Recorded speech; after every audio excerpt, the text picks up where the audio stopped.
ಪ್ರಾತಃ ಸ್ಮರಣೀಯರಾದ ಬಸವಾದಿ ಪ್ರಮಥರನ್ನು ಸ್ಮರಣೆ ಮಾಡಿ, ಈ ಕ್ಷೇತ್ರದ ಪಾವನ ಮೂರ್ತಿಯಾಗಿರುವಂಥ ಕಾಡಸಿದ್ದೇಶ್ವರನನ್ನು ಸ್ಮರಣೆ ಮಾಡಿ, ಶ್ರಾವಣ ಮಾಸದ ನಿಮಿತ್ತವಾಗಿ ಸತ್ಸಂಗ ಕಾರ್ಯಕ್ರಮದ ಈ ಪುಣ್ಯ ಸಮಾರಂಭದ ಸಾನ್ನಿಧ್ಯವನ್ನು ಅಲಂಕರಿಸಿರುವಂಥ ಶ್ರೀಮನ್ ನಿರಂಜನ ಪ್ರಣವ ಸ್ವರೂಪಿ ಗುರುಸಿದ್ದೇಶ್ವರ ಮಹಾಸ್ವಾಮೀಜಿಯಲ್ಲಿ ಭಕ್ತಿಯ ಶರಣಾರ್ಥಿಗಳನ್ನು ಸಲ್ಲಿಸಿ, ಪೂಜ್ಯ ಅಭಿನವ ಮಂಜುನಾಥ ಸ್ವಾಮಿಗಳಲ್ಲಿ ಶರಣಾರ್ಥಿಗಳನ್ನು ಸಲ್ಲಿಸಿ, ಕಮತ್ನೂರಿನ ಪರಮ ಪೂಜ್ಯರಲ್ಲಿ ಶರಣಾರ್ಥಿಗಳನ್ನು ಸಲ್ಲಿಸಿ, ಆಗಮಿಸಿರುವಂಥ ಎಲ್ಲ ಶರಣು ತಂದೆ ತಾಯಿಗಳೇ ತಮ್ಮೆಲ್ಲರಿಗೂ ಶರಣಾರ್ಥಿಗಳು.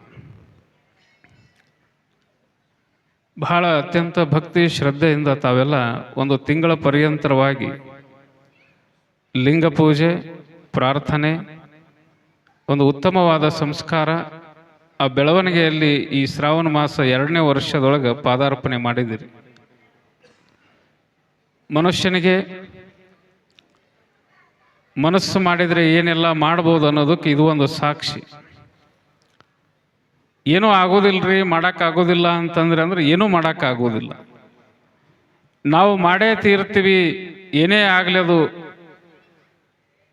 ನಾನು ಮಾಡೇ ತೀರ್ತೀನಿ ಅನ್ನುವಂಥ ಹಂಬಲ ಇತ್ತು ಅಂತಂದರೆ ಅದು ಎಲ್ಲವೂ ಸಾಧ್ಯ ಆಗ್ತದೆ.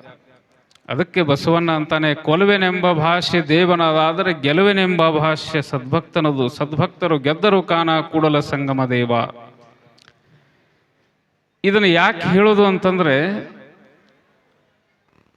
ಈ ಶ್ರಾವಣ ಮಾಸದ ನಿಮಿತ್ತವಾಗಿ ಒಂದು ತಿಂಗಳ ಪರ್ಯಂತರವಾಗಿ ಪ್ರವಚನವನ್ನು ಕೇಳಬೇಕು.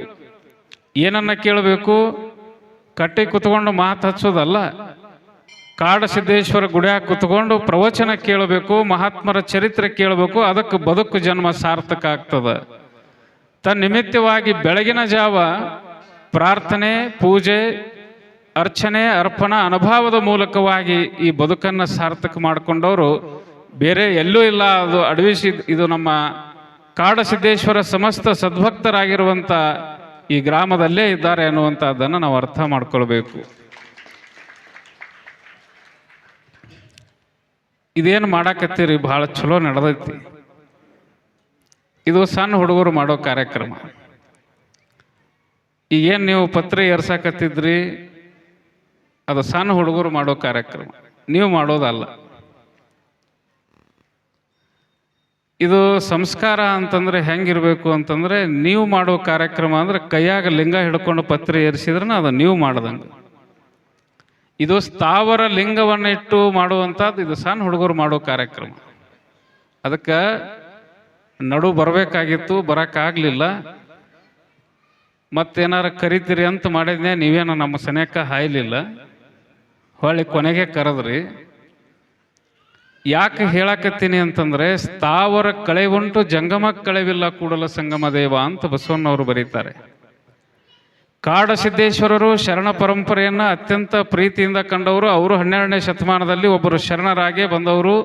ಆ ಶರಣ ಪರಂಪರೆ, ಆ ತತ್ವ ಪರಂಪರೆಯೊಳಗೆ ನಾವು ಹೋಗಬೇಕು ಅಂತಂದ್ರೆ, ಸ್ಥಾವರ ಕಳೆ ಉಂಟು ಜಂಗಮ ಕಳೆವಿಲ್ಲ ಕೂಡಲ ಸಂಗಮ ದೇವ, ಈ ತತ್ವವನ್ನು ಪಾಲನೆ ಮಾಡಬೇಕಾಗ್ತದೆ. ಯಾಕೆ ಈ ತತ್ವವನ್ನು ಯಾಕೆ ಹೇಳಕತ್ತೀನಿ ಅಂತಂದ್ರೆ, ಮೊದಲು ನೀವು ಶುಭಾರಂಭ ಮಾಡ್ರಿ, ನಿಮಗೇನು ಬರ್ತದ ಅದನ್ನು ಮಾಡ್ರಿ, ಆಮೇಲೆ ಅದಕ್ಕೆ ಉತ್ತಮವಾದ ಸಂಸ್ಕಾರವನ್ನು ಕೊಡಕ್ಕೆ ಸಾಧ್ಯದ. ಒಮ್ಮೆಲೆ ನಾವು ಮಾಡಕ್ಕೆ ಹಚ್ಚಿದ್ವಿ ಅಂತಂದ್ರೂ ನಿಮಗೆ ಬರಂಗಿಲ್ಲ. ಅದೇನೋ ಬೇರೆ ಹೇಳಕತ್ತಾರ ಬಿಡು ಸ್ವಾಮಿಗಳು ಅಂತ ನೀವು ಮತ್ತೆ ಅದನ್ನು ತಿಳ್ಕೊತೀರಿ. ಬೇರೆ ಏನೂ ಅಲ್ಲ, ತನ್ನ ತಾನು ಅರಿದೊಡೆ ತಾನೇ ಮಹಾದೇವ ಕೂಡಲ ಸಂಗಮ ದೇವ ಅಂತಂದ್ರು. ಯಾವಾಗ ನಮ್ಮನ್ನು ನಾವು ತಿಳ್ಕೊಳ್ತೀವಿ ಅಲ್ಲಿ ತನಕ ನಮಗೇನೂ ಗೊತ್ತಾಗಂಗಿಲ್ಲ. ಮತ್ತೆ ಅಲ್ಲಿ ಎಲ್ಲಿದ್ರು ಮತ್ತೆ ಅದು ಪೂಜೆ ಮಾಡೋದ, ಅದು ಮಾಡೋದ, ಇದನ್ನ ಮಾಡೋದ. ಆದರೆ ತನ್ನ ತಾನು ಅರಿದವನೇ ತಾನೇ ಮಹಾದೇವ ಅಪ್ರಮಾಣ ಕೂಡಲ ಸಂಗಮ ದೇವ ಅಂತ ಯಾಕೆ ಬರೆದ್ರು ಅಂತಂದ್ರೆ, ಯಾವಾಗ ತನಗೆ ತಿಳುವಳಿಕೆ ಬರ್ತದ, ಯಾವುದು ದೇವರು, ಯಾವುದು ಇಷ್ಟಲಿಂಗ ಪೂಜೆ, ಯಾವುದು ನಮ್ಮನ್ನು ನಾವು ಪೂಜೆ ಮಾಡ್ಕೊಳ್ಬೇಕನ್ನುವಂಥ ಭಾವ ಬರ್ತದಲ್ಲ, ಅವಾಗ ತಾನು ಮಹಾದೇವನಾಗಕ್ಕೆ ಸಾಧ್ಯನಾಗ್ತಾನೆ. ಅದಕ್ಕೆ ಒಂದು ತಿಂಗಳ ಪರ್ಯಂತರವಾಗಿ ನೀವೆಲ್ಲರೂ ಮಹಾದೇವನಾಗೇ ಪರಿವರ್ತನೆ ಆಗಿದ್ದೀರಿ. ಮಾಡುವಂಥ ವಿಧಾನ ಮಾತ್ರ ಬೇರೆ ಆಗಬೇಕನ್ನುವಂಥದ್ದನ್ನು ಈ ಸಂದರ್ಭದಲ್ಲಿ ವ್ಯಕ್ತಪಡಿಸ್ತಾ ಇದ್ದೀನಿ. ಹೀಗಾಗಿ ಪ್ರತಿ ವರ್ಷನೂ ಕೂಡ ಬಹಳ ಅಚ್ಚುಕಟ್ಟಾಗಿ ತಾವೆಲ್ಲರೂ ಈ ಕಾರ್ಯಕ್ರಮದಲ್ಲಿ ಪಾಲ್ಗೊಳ್ತಾ ಇದ್ದೀರಿ. ಇದು ಮುಂದುವರಿಬೇಕು. ಹಾಗೇನೆ ಬೆಳಗಿನ ಜಾವ ಹೆಂಗ ಸುಪ್ರಭಾತ ಸಮಯದಲ್ಲಿ, ಅದು ಬಸವಣ್ಣವರು ಬರೀತಾರೆ, ಸುಪ್ರಭಾತ ಸಮಯದಲ್ಲಿ ಪೂಜೆಯ ಮಾಡಬೇಕು. ಗಾಂಧಾರಿ ಮಾಂಧಾರಿ ಎಂಬ ಅಹೋರಾತ್ರಿಯಲ್ಲಿ ಲಿಂಗವ ಪೂಜಿಸಬೇಕು ಅಂದರು. ಕೋಳಿ ಕೂಗದ ಮುನ್ನ ಲಿಂಗವ ಪೂಜಿಸಬೇಕು, ನವಿಲು ಕೂಗುವ ಮುನ್ನ ಪೂಜಿಸಬೇಕು, ಪಾಪಿಯ ಧ್ವನಿ ಕೇಳುವ ಮುನ್ನ ಲಿಂಗವ ಪೂಜಿಸಬೇಕು. ಹಿಂಗೆ 8 ಉದಾಹರಣೆಗಳನ್ನು ಕೊಟ್ಟು ಅವರು ಹೇಳ್ತಾರಂತಂದ್ರೆ, ನಾವು ಈ ಲಿಂಗಾರ್ಚನೆ ಮಾಡೋದು ಯಾವಾಗ ಅಂತಂದ್ರೆ ಅದು ಬ್ರಾಹ್ಮಿ ಮುಹೂರ್ತದಲ್ಲಿ ಅಂಥೇಳಿ ಬಸವಣ್ಣವರು ಹೇಳ್ತಾರೆ.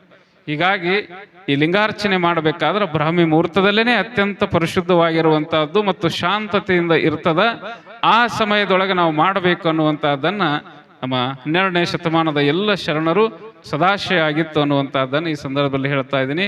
ಬಸ್ತವಾಡ ಗ್ರಾಮದ ಎಲ್ಲ ಸಮಸ್ತ ಸದ್ಭಕ್ತರು ಇದೊಂದು ಹೊಸ ಪರಂಪರೆ, ಹೊಸ ರೂಪ, ಹೊಸ ಸಂಸ್ಕಾರದ ಮೂಲಕವಾಗಿ ತಮ್ಮ ಬದುಕನ್ನು ಸಾರ್ಥಕ ಮಾಡ್ಕೊಳ್ಳೋ ಥರ ಇನ್ನೊಮ್ಮೆ ಜೋರಾದ ಚಪ್ಪಾಳೆ ಮೂಲಕವಾಗಿ ಅವರಿಗೆ ಧನ್ಯವಾದಗಳನ್ನು ಹೇಳ್ತಾ 2 ಮಾತುಗಳಿಗೆ ವಿರಮಿಸ್ತೇನೆ.